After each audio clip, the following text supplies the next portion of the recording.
সবাইকে স্বাগত জানাচ্ছি আমাদের হাতে থাকা সর্বশেষ আন্তর্জাতিক সংবাদ ও বিশ্লেষণে। আপনাদের সাথে আছি আমি আমির হামজা। এটি একটি লাইভ টিভি নিউজ বুলেটিন সরাসরি স্টুডিও থেকে। আসসালামু আলাইকুম প্রিয় দর্শক। বিশ্ব রাজনীতির সবচেয়ে উত্তপ্ত, সবচেয়ে বিস্ফোরক এবং সবচেয়ে অনিশ্চিত এক মুহূর্তে আমরা উপস্থিত হয়েছি আপনাদের সামনে। মধ্যপ্রাচ্যের আকাশে এখন শুধু আগুন, শুধু সাইরেন, শুধু ধ্বংসের গর্জন। পরিস্থিতি এতটাই ভয়াবহ যে প্রতিটি মিনিট, প্রতিটি সেকেন্ড নতুন করে বদলে দিচ্ছে যুদ্ধের চিত্র, শক্তির ভারসাম্য এবং বিশ্ব রাজনীতির ভবিষ্যৎ। আজকের এই বিশেষ লাইভ বুলেটিনে আমরা আপনাদের সামনে তুলে ধরব ইরান, যুক্তরাষ্ট্র এবং ইসরায়েলের এই ত্রিমুখী সংঘাতের গভীর বিশ্লেষণ, বাস্তব পরিস্থিতি, কৌশলগত হিসাব নিকাশ এবং সামনে কি হতে পারে তার এক কঠিন বাস্তব চিত্র।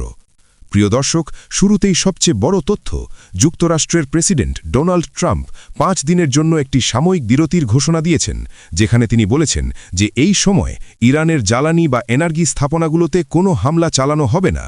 কিন্তু এখানেই সবচেয়ে বড় প্রশ্ন, এই 5 দিন কি সত্যি শান্তির জন্য, নাকি এটি আরও বড়, আরও ভয়ঙ্কর আঘাতের প্রস্তুতি?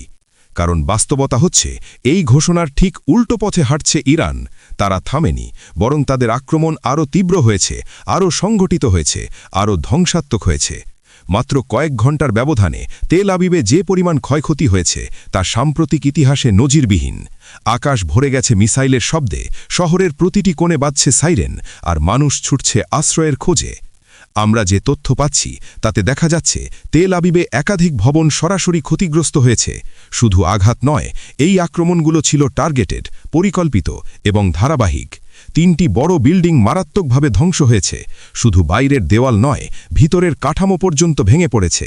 ঘরের ভিতরে থাকা মানুষজন আতঙ্কে, উদ্ধারকর্মীরা জীবন বাজি রেখে কাজ করছে, আর প্রতিটি মুহূর্তে বাড়ছে হতাহতের আশঙ্কা।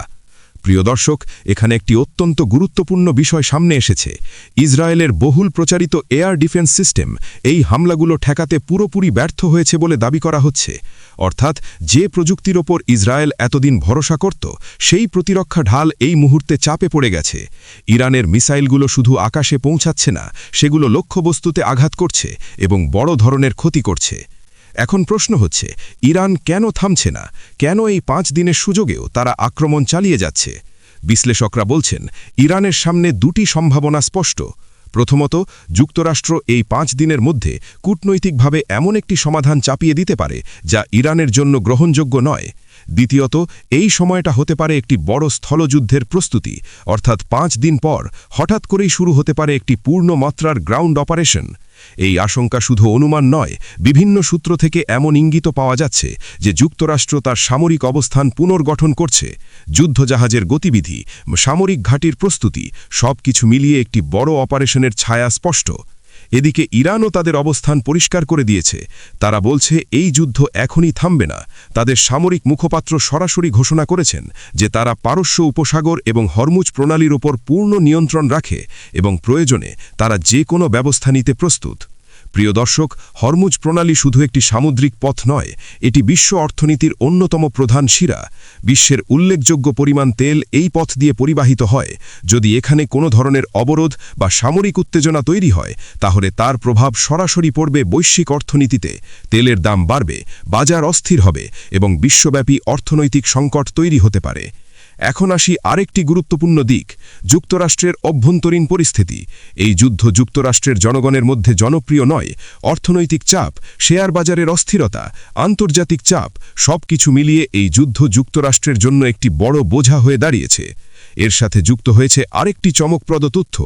ইরান দাবি করছে যে তারা ইতিমধ্যে শতাধিক ড্রোন ধ্বংস করেছে, যার মধ্যে রয়েছে যুক্তরাষ্ট্রের উন্নত প্রযুক্তির ড্রোনও। এটি শুধু একটি সামরিক সাফল্য নয়, এটি একটি বার্তা। ইরান প্রযুক্তিগতভাবে পিছিয়ে নেই, বরং তারা প্রতিরোধ গড়ে তুলতে সক্ষম। প্রিয় দর্শক, এখানে আরেকটি গুরুত্বপূর্ণ বিষয় উঠে এসেছে, বিশ্বের বড় শক্তিগুলোর নীরবতা।